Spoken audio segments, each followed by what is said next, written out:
Selamat tengah malam kepada semua pendengar Misteri Jam 12. Terima kasih saya ucapkan kepada anda yang sudi bersama saya bersama dengan kisah misteri di Ria 897. Saudara pendengar Ria, setiap kisah yang anda dengar anggaplah sebagai satu hiburan. Anda boleh hubungi saya untuk berkongsi pengalaman anda dalam rancangan Misteri Jam 12. Setiap kisah anggaplah sebagai satu hiburan saja. Kiriman yang pertama yang ingin saya bacakan kepada anda semua adalah kisah yang dikirimkan dari seorang pendengar.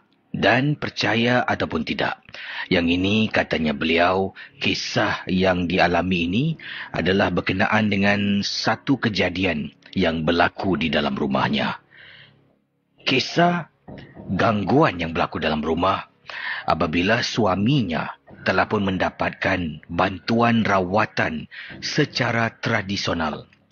Kata pendengar kita yang bernama Suryati, suami saya sering mengalami sakit-sakit belakang.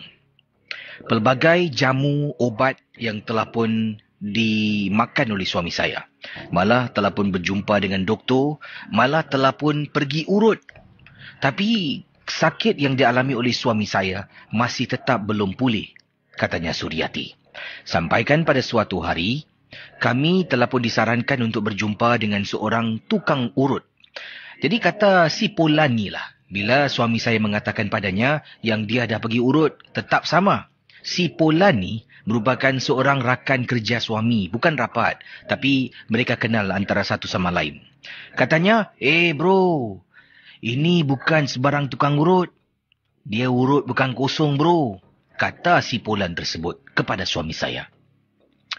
Jadi oleh kerana suami saya dah mengalami sakit belakang ini agak lama, suami, katanya Suryati, suami saya memang benar-benar nak cari jalan keluar untuk merawat penyakit sakit belakang ini yang masih belum lagi pulih. Akhirnya pada suatu hari, suami pergi berjumpa dengan tukang obat yang dikatakan mengurut suami bukan dengan tangan kosong. Malah adalah sesuatu yang membantu suami saya. Katanya Suryati, bila suami saya berjumpa dengan tukang urut ini, pendengar Ria 897, suami saya tidak beritahu saya yang dia nak ke sana. Dan suami hanya memberitahu yang malam tu dia balik lambat sikit. Dia nak pergi urut belakang. Saya pun ingatkan urut-urut biasa. Jadi pendengar Ria 897, suami pulang sekitar jam 1 pagi. Saya waktu tu sedang tidur nyenyak. Saya dengar suami buka pintu, masuk ke dalam bilik, ambil tuala. Kemudian suami masuk ke dalam tandas untuk bersihkan diri. Sebabnya badan berlumuran dengan minyak urut. Pendengar Misteri Jam 12, anda bayangkan, kata Suryati, inilah gangguan yang dialami oleh beliau.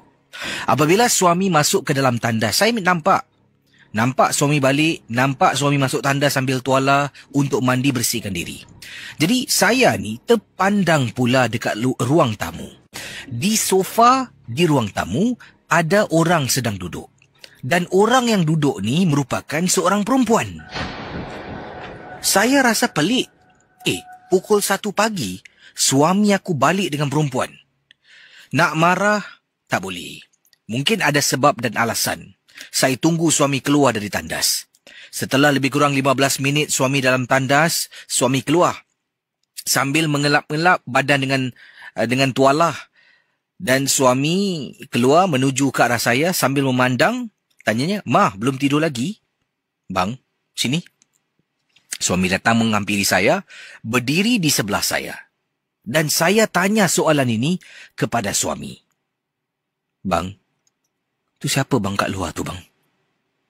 Suami toleh. Dan toleh ke belakang lalu memandang ke arah saya sekali lagi. "Siapa apa?" Saya tengok lagi. Dah hilang. Dalam hati bercakap, "Nanti kejap." Saya bangun dari katil, pandang dekat luar ruang tamu yang gelap. Mana orang tadi? Siapa apa yang? Tak ada apa-apa. "Dah lah bang, kita tidur lah bang." Suami tidur, saya pun tidur. Tapi saya tak dapat lelapkan mata sebab terbayang. Tadi ternampak susuk tubuh seperti seorang wanita duduk di ruang tamu rumah saya. Pendengar Ria 897, sejak hari itulah penampakan susuk tubuh wanita yang sama kelihatan dalam rumah saya.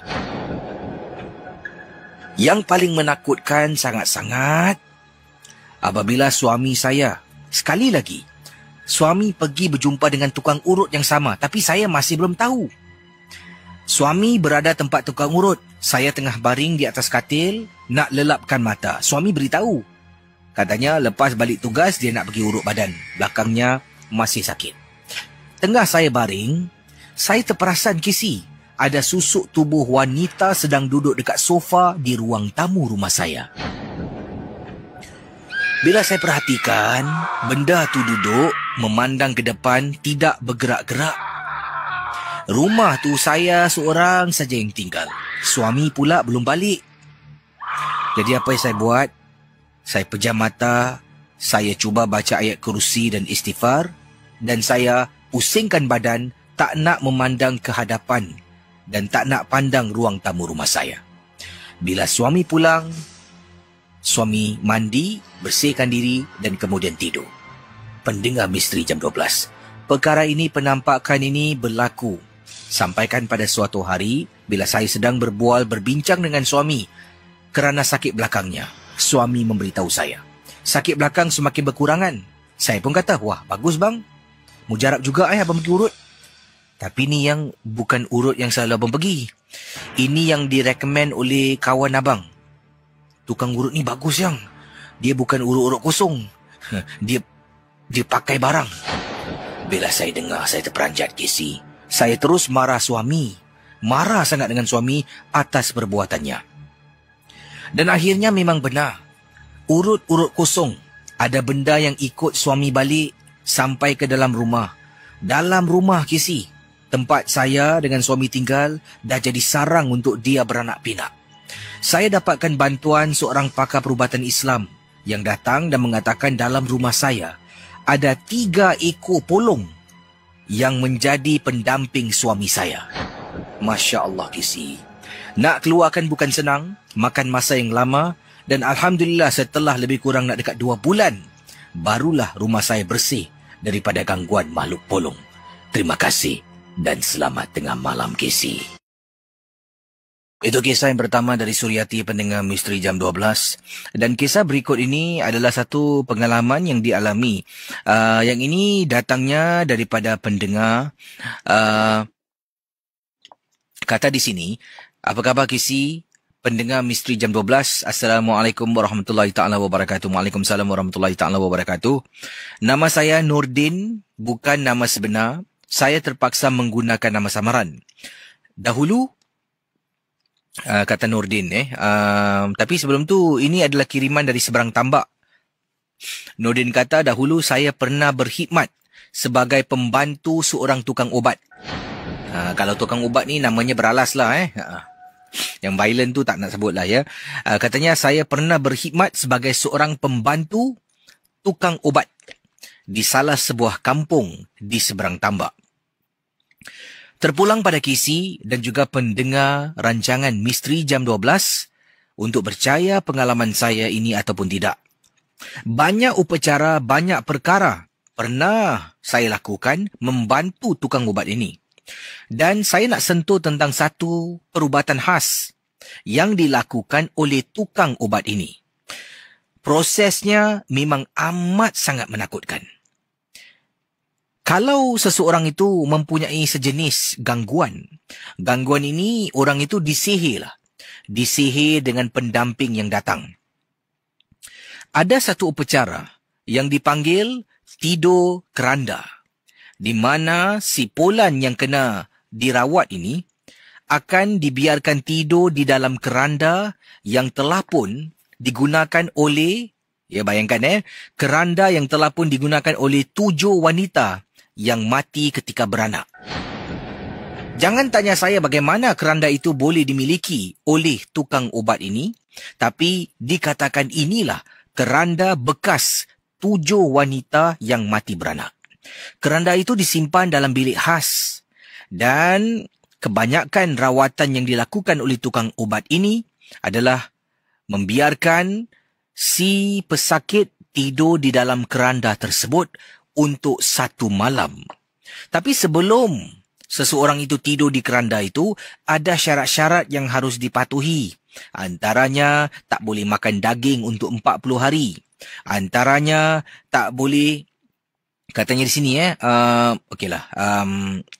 tak boleh melakukan ibadah lah selama 40 hari. Dan banyak lagi perkara-perkara yang dikatakan adalah cara-cara proses rawatan yang diceritakan oleh Nordin bukan nama yang sebenar.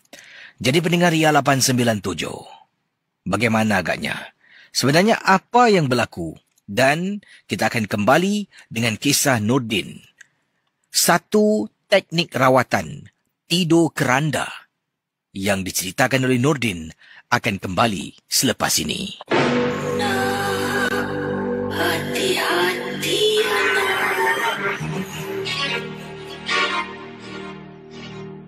Jadi saya akan terus kepada bahagian di mana rawatan ini dijalankan, apa yang berlaku pada pesakit tersebutlah. Sebenarnya kisahnya agak panjang. Ada 1, 2, 3, 4 muka surat. Tapi saya akan terus ke bahagian di mana rawatan ini dijalankan. Jadi setelah saya menderas kisahnya dan memahami pengalaman yang dikongsi oleh Nordin, bekas pembantu tukang ubat, pendengar Ria 897, apa yang bakal saya ketengahkan, anggap sebagai hiburan, jangan percaya, jangan mudah taksub, jangan terikut-ikut. Ingat, itu yang penting, MJ12, 100% sebagai satu hiburan saja. Jadi pendengar Ria 897, pesakit yang mengalami gangguan sihir akan disuruh tidur di dalam keranda, dan keranda ini adalah pernah digunakan oleh bekas wanita yang mati beranak sebanyak 7 kali. Setelah si pesakit ini mengikuti pantang larang, seperti dikatakan tadi, tak boleh makan daging merah, tak boleh beribadah semua selama 40 hari, dan banyak lagi perkara yang saya tak nak kongsi dengan anda. Selepas itu, barulah pesakit ini akan dibawa masuk ke dalam bilik khas yang ada keranda yang menakutkan ini. Dan si pesakit ini pula, dikatakan di sini, si pesakit ini pula tidak boleh dibenarkan memakai pakaian-pakaian lain kecuali kain kafan yang digunakan untuk membungkus wanita yang mati beranak. Memang susah nak percaya, tapi itulah. Kain kafan ini sebenarnya telah pun digali, kubur yang ditanam wanita mati beranak. Keluarkan mayat, buka kain kafan, letak balik mayat dalam kubur, tanam, dan itulah kain kafannya. Jadi badan tu dililit dengan kain kafan, dibawa wanita ni masuk. Bila wanita ni baring, tukang ubat ini akan bakar kemenyan dan mula akan membaca mantra-mantra.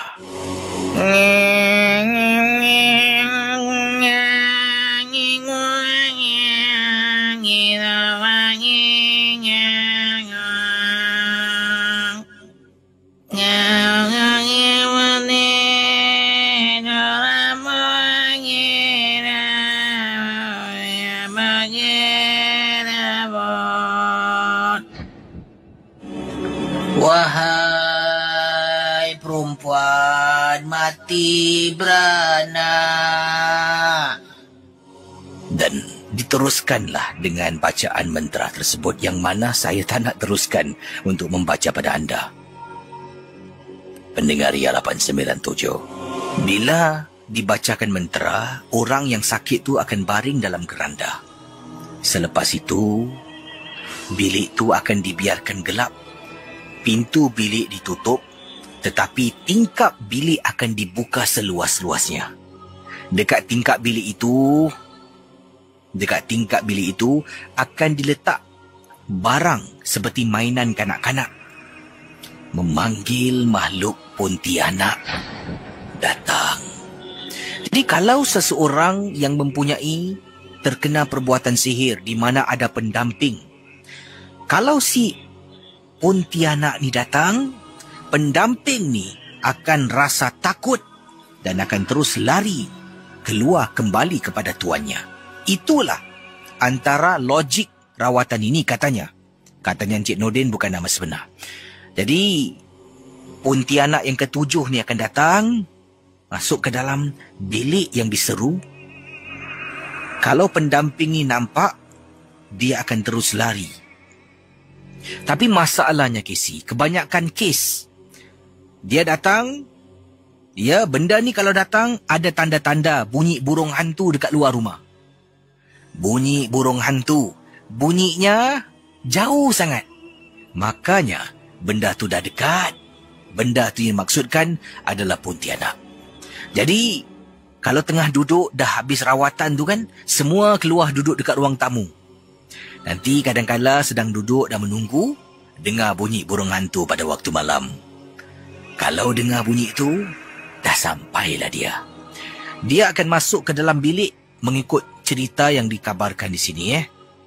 Jadi kalau benda yang ini nampak, pendamping ni nampak, dia akan lari. Tapi masalahnya kebanyakan kes, si Pontianak ni datang, dia akan terus terpikat dengan orang yang baring dalam keranda, kalaulah orang yang baring tu adalah wanita. Dan daripada pendamping A dah keluar, pendamping B masuk, lebih susah. Mula-mula setahun tak dapat detect. Ingatkan masalah semua dah selesai. Tapi setelah lebih kurang setahun, barulah ada tanda-tanda yang si pesakit ni terkena gangguan makhluk yang dipanggil. Tapi pada mulanya dia tidak fikirkan itu makhluknya. Pendengar Ria 897, saya mohon maaf. Setakat di sini saja kisah daripada Cik Nordin bukan nama sebenar yang dapat saya bacakan. Benar ataupun tidak, rancangan Misteri Jam 12 sebagai satu hiburan saja. Baik, sementara saya nantikan panggilan anda di 669-11897. Yang ini ada beberapa pendapat pandangan. Ini adalah pendapat pandangan dari teman-teman kita lah. Setiap individu yang ingin berikan pendapat pandangan beliau. Dan ini pendapat pandangan daripada Tuan Haji Hashim yang berkongsi tentang kes-kes urut. Katanya di sini, sebelum saya bentangkan apa yang ingin saya kongsi dengan para pendengar Ria, tidak semua tukang urut yang macam tu. Sekali lagi, katanya Tuan Haji Hashim, tidak semua tukang urut yang macam tu. Casey, memang ada tukang-tukang urut yang menggunakan pendamping untuk membuat yang si pesakit ini akan datang dan terus mereka mendapat bisnes. Ada pendamping Casey tak nak lepas daripada badan si orang yang diurut. Betul Casey, dah berkenan sangat-sangat. Saya pernah menghadiri satu kes di mana si wanita ni telah pun mendapatkan tukang urut untuk mengurut badannya setelah dia bersalin. Rupa-rupanya Casey, yang tukang urut ni setelah si wanita ni bersalin, ada agenda nak dapatkan bayi yang baru dilahirkan. Bayangkan wanita ini memberitahu beberapa kali dia akan perasan bila dia tidur dalam bilik dengan anaknya, di mana suaminya lazimnya perkara ini berlaku, penghulu rumah tidak ada di rumah, iaitu suami tidak ada di rumah bertugas pada malam tersebut. Jadi kata Tuan Haji Hashim, nanti anak tidur sekatil dengan ibu.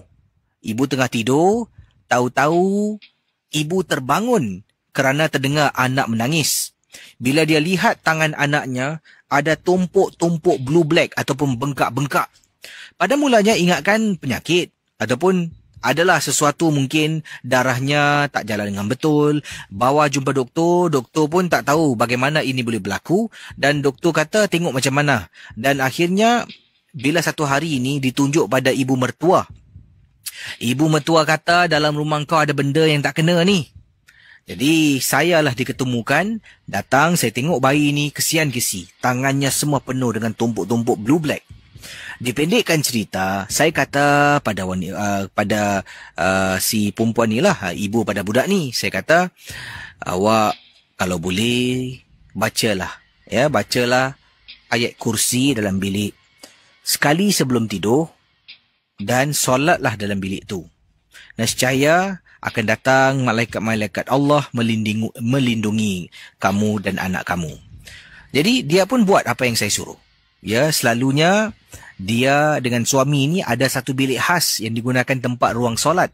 Tapi setelah saya nasihat, dia gunakan bilik tersebut untuk solat. Pada suatu malam, sekitar jam 10 malam ketika dia nak solat isyak, anaknya dia ada tidurkan. Dah sedang baring di atas katil. Bila dia sedang berdiri sambil membaca, ini pada rakaat yang pertama. Ini yang diceritakan kepada Tuan Haji Hashim. Tengah berada rakaat yang pertama, waktu tu dia sedang membaca ayat kursi. Tiba-tiba dia perasan dekat katil, ada sesuatu sedang duduk sambil miring ke arah bayi yang sedang tidur. Masya Allah, dia punya terperanjat. Dia tetap habiskan solat dan dia beritahu saya. Dari situlah saya tahu cara untuk merawatnya. Dan Alhamdulillah, kata Tuan Haji Hashim, dapatlah saya bantu wanita dan juga anaknya daripada menjadi mangsa tukang urut yang tidak bertanggungjawab. Setelah itu, dia membatalkan segala sesi urut bersama dengan tukang urut. Tukang urut itu sampai naik tanya berkali-kali, urut belum habis, kenapa awak nak berhentikan? Tak boleh tahu, tak bagus tahu. Sebenarnya tidak. Ada agenda, Kisi. Terima kasih dan selamat tengah malam. Baik, sebelum saya jawab panggilan anda, kisah ini datang daripada pendengar kita. Dan ini datang daripada Rini. Yang ringkas kata Rini dalam kisahnya, saya menyewa sebuah rumah. Dan dalam rumah ni, yang ada 3 bilik tidur, 1 bilik tidur dikunci oleh tuan rumah, Kisi. Ya, jadi sekali lagi Rini menyewa sebuah rumah. Dalam rumah tu ada 3 bilik tidur. 1 antara bilik tidur tu dikunci oleh tuan rumah dan saya hanya boleh gunakan 2 bilik tidur saja. Setiap malam saya dengan suami dan anak akan diganggu dengan bunyi ketukan yang datang daripada dalam bilik yang dikunci. Bunyi ketukan ini telah pun membuat saya dan juga telah pun membuat anak saya berasa takut sangat-sangat. Jadi begini kisahnya. Perkara ini berlaku, saya pun beritahu kepada pemilik rumah. Katanya, siapa yang tidur dalam bilik yang dikunci itu? Katanya, tak ada orang. Dan saya pun beritahu, saya dengan suami hampir setiap malam dengar orang ketuk-ketuk. Jadi pada suatu hari, ketika suami saya bertugas, anak saya sekolah, tuan rumah ni datang dengan isterinya. Datang, masuk ke dalam dan tunjukkan saya. Keluarkan kunci, buka pintu bilik tersebut. Dia tolak pintu bilik, itu merupakan bilik yang katanya memang harus dikunci 1 bilik. Saya tengok bilik tu memang tak ada orang. Biliknya macam biasalah, tak ada perkara yang menyeramkan. Dia tutup balik pintu bilik tu. Dan katanya, ini kunci awak pegang. Tapi awak tolonglah, saya percaya awak, jangan simpan barang dekat dalam bilik ni. Okeylah. Jadi dia pulang, malam tu tengah tidur dengan suami, sekali lagi bunyi ketukan berlaku.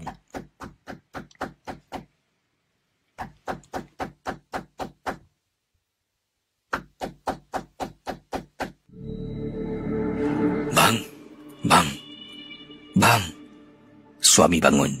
Bang dengar tak, bang? Dahlah, sudahlah, tidurlah.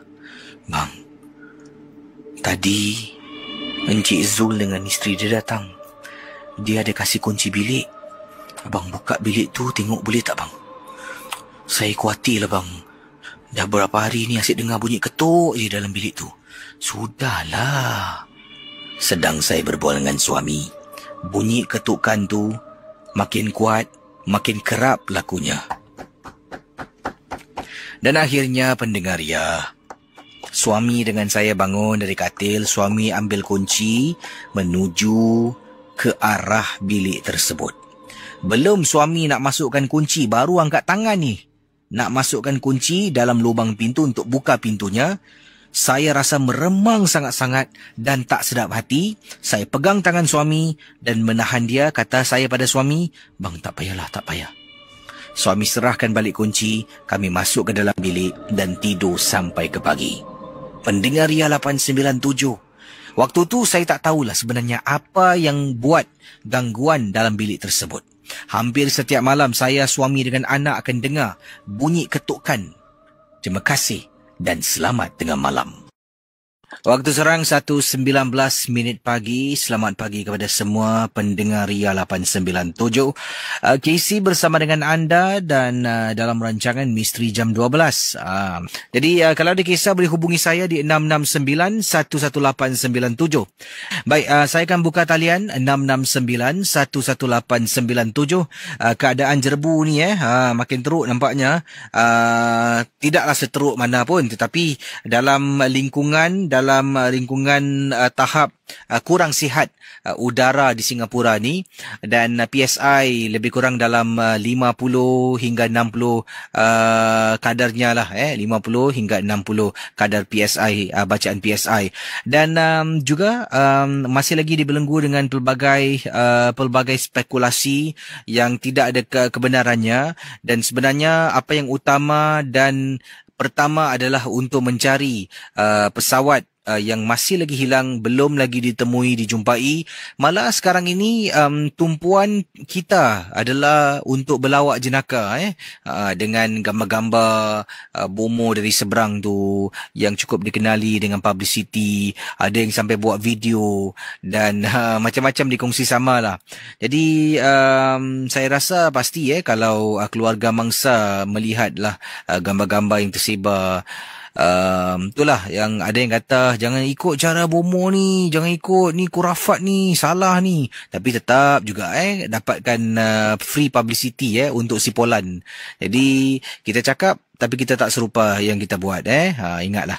Baik, semoga segala usaha dari Malaysia khususnya, dari China, Singapura, dari Amerika, dari Indonesia, segala usahalah untuk mencari pesawat yang masih lagi hilang akan dipermudahkan segala urusan dan diberikan ketabahan pada keluarga mangsa yang terlibatlah dalam insiden yang boleh dikatakan insiden yang paling buruk lah untuk dekad ini. Baik, saya akan terus berkongsi kisah misteri anda. 669-11897.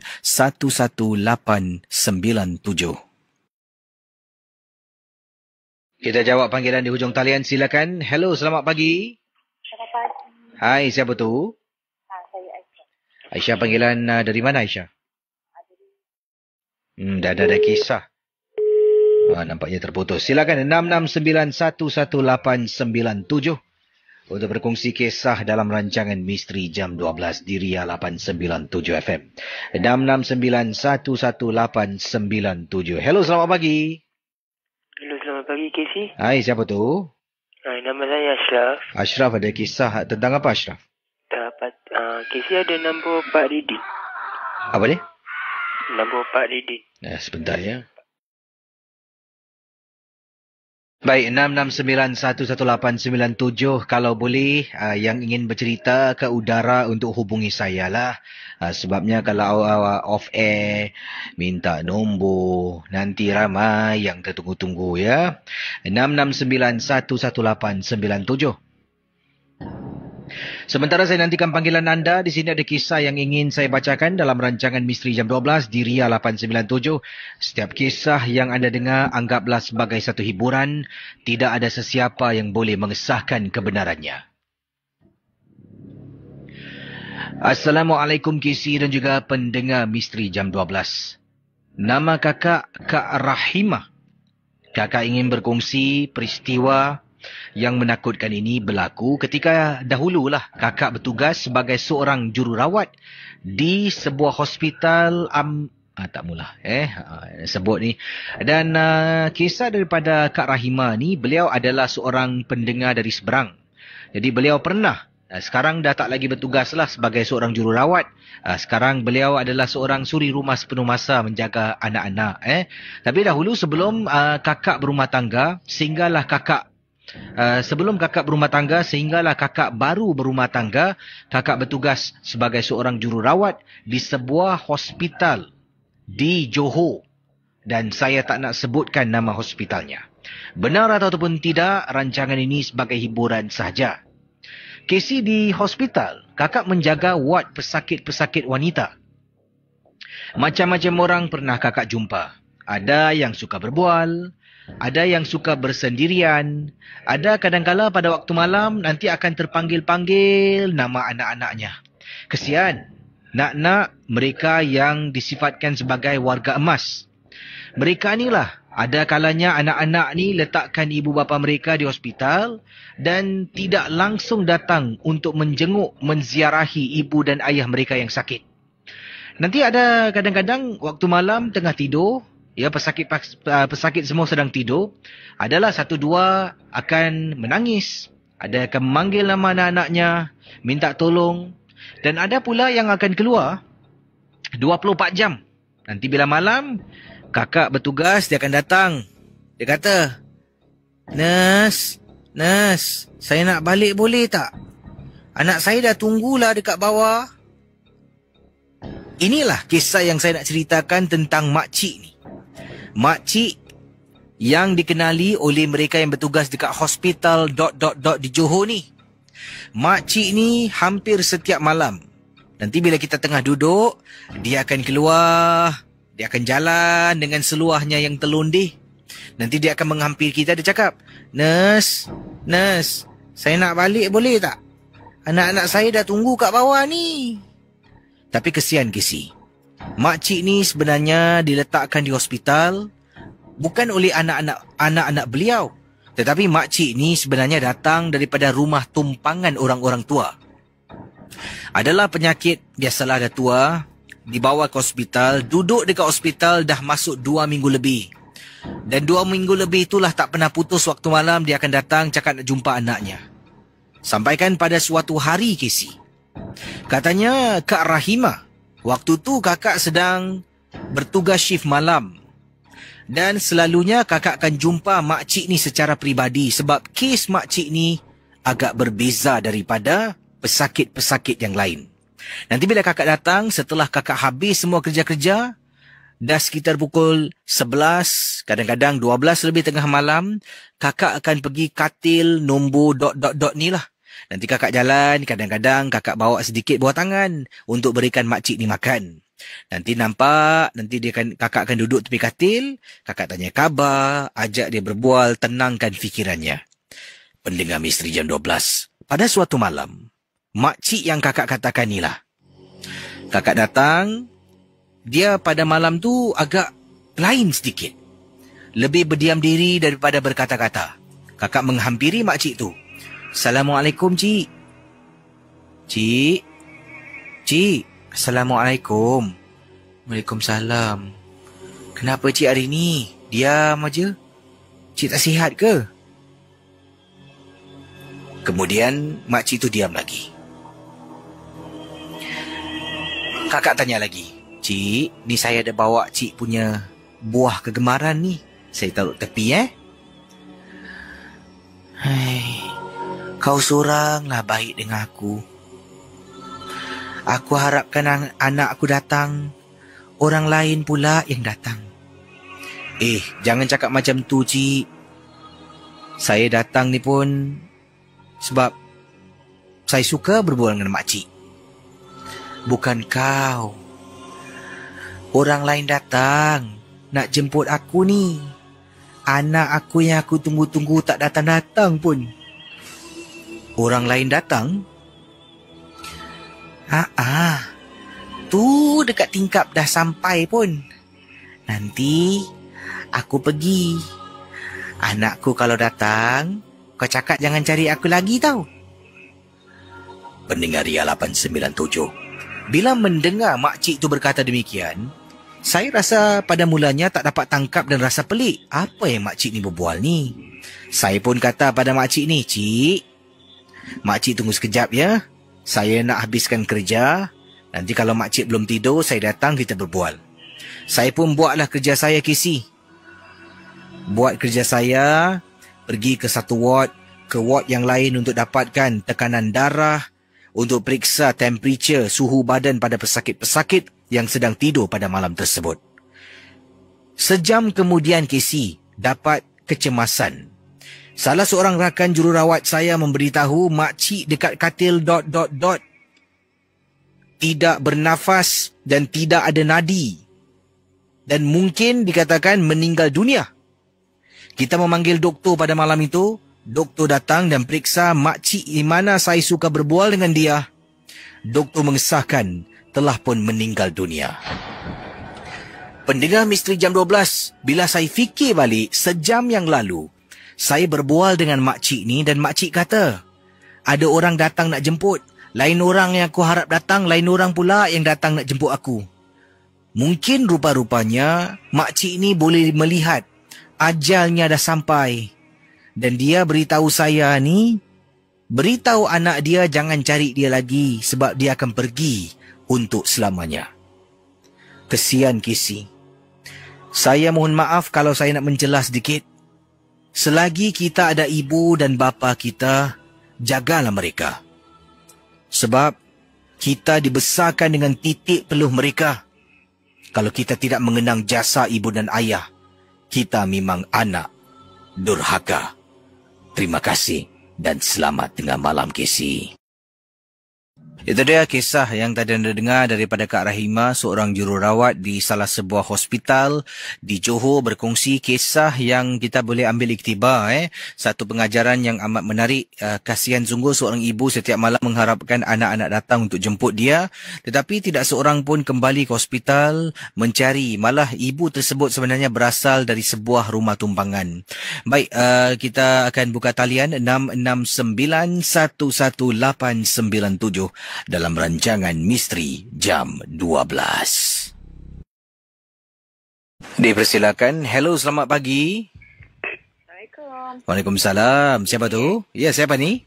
Saya Wana. Dan ada kisah tentang apa ni, Wana? Tak ada. Saya nak cerita tentang ni lah, pasal Kak Bicut. Tapi saya tak nak bilang blok dia lah. Silakan. Pasal ni lah, anak saudara saya ni pergi jalan balik malam. Sekarang dia tinggal tingkat 10 tau. Saya Bicut punya rumah kan, bila nak naik tingkat 10, mesti naik turun tingkat 9 dulu. Dia nak keluar pada lift, nampak perempuan pakai si duduk kat tangga. Rambut dia sampai berlambak kat tangga semua. Dia turun lah, dia turun. Dia terus, mata dia gerling tau, gerling. Tengok dia turun tangga tu lah. Dia jalan gitu, dia ketuk pintu dia, makcik dia buka.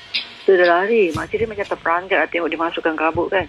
So dia masuk balik, dia nangis tau. Perempuan anak saya. Dan hari itu dia tanya, kenapa dia nampak kat tangga. Sekejap lagi, pintu dia orang ketuk tu. Pintu dia orang ketuk. Pakcik dia tu mesti dia yang tadi tu. Dia ikutlah kisah agaknya. Lepas tu dia dah habis, dia dah kat kulit air, dia duduk. Sekejap lagi kat tingkap dia dengan orang lain. Kuat tu. Tu makcik dia tu tutup tingkap lah. So dia macam tak boleh tidur lah Casey sampai pagi. Saya yang dia turun tangga lift tu, dia nampak tu kan, perempuan tu duduk tu. Saya rasa dia baik dia masuk dalam tu, saya bilang dengan dia, kalau dia ikut dia macam mana nak keluar kan, pasal sana kan dia rumah sewa kan, sana kan tak ada tangga kan, macam mana kan. Baik dia ketuk-ketuk tu, makcik dia buka. Cerita dia baru lah jadi. Itu je lah cerita. Terima kasih ya Kak ya. Sama.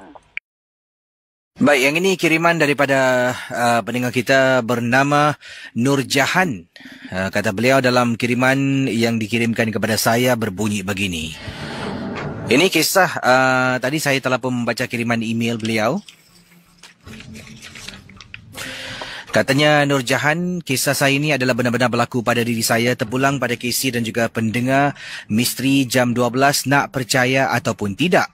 Kata Nur Jahan, Casey, saya pernah dibuat orang dan saya pernah tidur tak bangun. Tidur tak bangun selama lebih kurang 2 minggu. Bila saya tidur tak bangun selama lebih kurang pada masa 2 minggu tu, macam-macam yang saya mimpikan. Tapi yang hairan, bila saya akhirnya sedar daripada tidur saya tu, saya ingatkan saya baru tidur macam biasa 1 hari semalaman lah, kata beliau. Tapi sebenarnya saya dah 2 minggu tidur tak bangun-bangun. Bila saya sadar dari mimpi saya, badan saya ni memang lemah sangat-sangat. Sebabnya tak makan dan tidak minum. Ini kerana saya telah pun terkena pukawan ketika saya tidur, membuat saya berat mata untuk membuka mata saya walaupun dikejut secara paksa.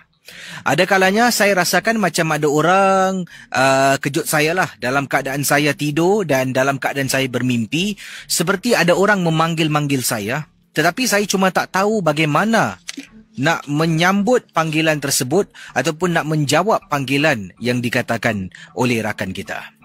Pendengar Misteri Jam 12. 2 minggu saya tidur tak bangun. Satu perkara yang memang sukar untuk dipercayai, tetapi itulah yang saya alami. Niat kepada orang yang nak membuat saya ni supaya saya tidur dan terus tidak bangun-bangun dan membawa maut. Tapi Alhamdulillah, dengan doa dan juga dengan usaha dan bantuan darinya yang Maha Esa, saya dapat dipulihkan, dapat dikejutkan dari tidur yang berpanjangan. Seperti saya katakan tadi, ketika saya tidur, saya seolah-olah ni berada dalam alam yang lain dan saya fikirkan yang saya ni dah sedar. Tapi sebaliknya, saya masih dalam keadaan tidur dan lelapkan mata. Beberapa percubaan untuk membangkitkan saya pada mulanya tidak berhasil. Setelah beberapa kali terus mencuba dan mencuba tanpa putus asa, saya menunjukkan tanda-tanda pada mulanya yang saya boleh dipulihkan. Bila saya bangun, seperti saya katakan tadi, saya ingatkan macam saya tidur semalaman.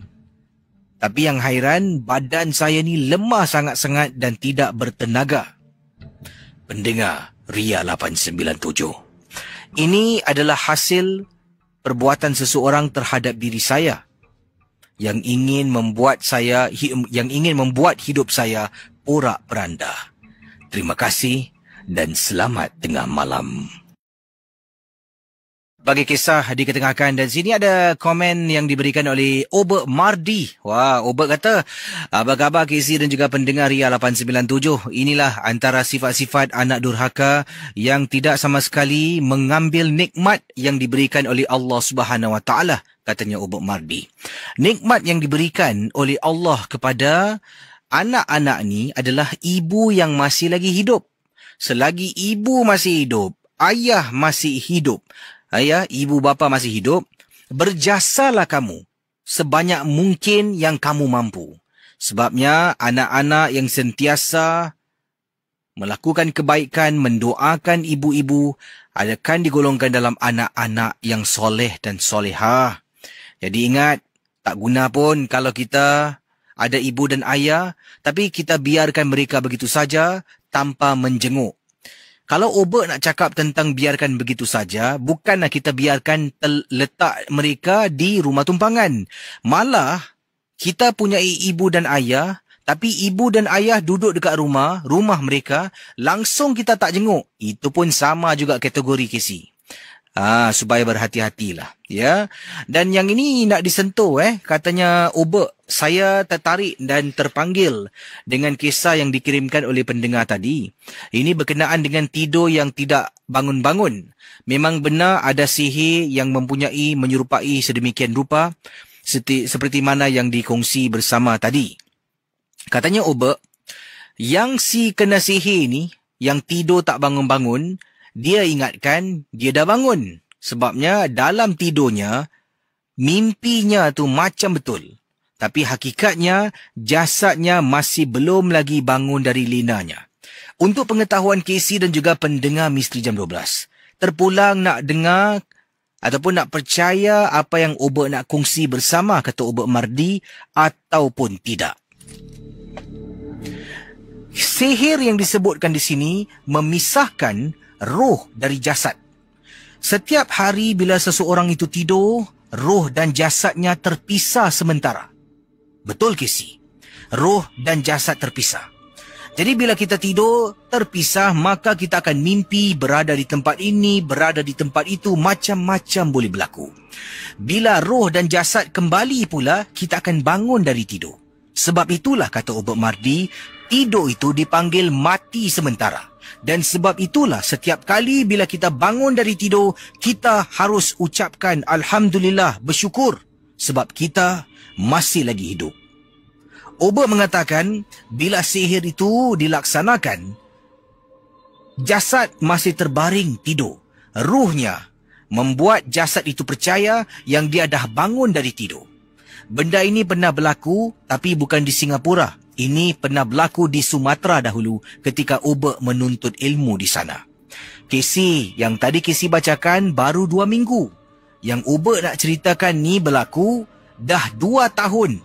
Dia tidur tak bangun-bangun. Dan bayangkan ada bahagian-bahagian tubuhnya yang dah pun dimama ulat. Memang sukar nak percaya. Dia tak minum, dia tak makan. Macam mana dia boleh hidup? Tak perlu pun. Sebabnya yang dalam badan tu dah jadi bangkai bernyawa. Memang seram dan sukar untuk kita percaya, nak masuk akal. Tapi itulah Casey, memang wujud. Benda ni lazimnya penggunaan santau angin. Dia hantar melalui angin, terkena tepat pada orangnya. Orang tu malam tu kalau tidur tak akan bangun sampailah dia dirawat. Terima kasih dan selamat tengah malam Casey. Obek dah pun tak apa Obek. Terima kasih ya Obek. Terima kasih. Baiklah saudara pendengar Ria 897, setakat di sini Casey dapat bacakan kisah-kisah misteri anda. Terima kasih pada semua dan harap anda setia bersama dengan kami sekiranya anda yang tak masuk tidur lah, yang mungkin sedang bertugas dan akan memantau siaran Ria. Terima kasih saya ucapkan. Jumpa esok malam dalam satu lagi episod kisah-kisah seram. Pada semua terima kasih sekali lagi saya ucapkan kepada geng-geng momok. Bukan saja di Singapura, malah di seberang tambak pun ada. Dan juga saya akan kembali esok malam dengan kisah-kisah pengalaman anda. Dan jumpa anda. Selamat pagi.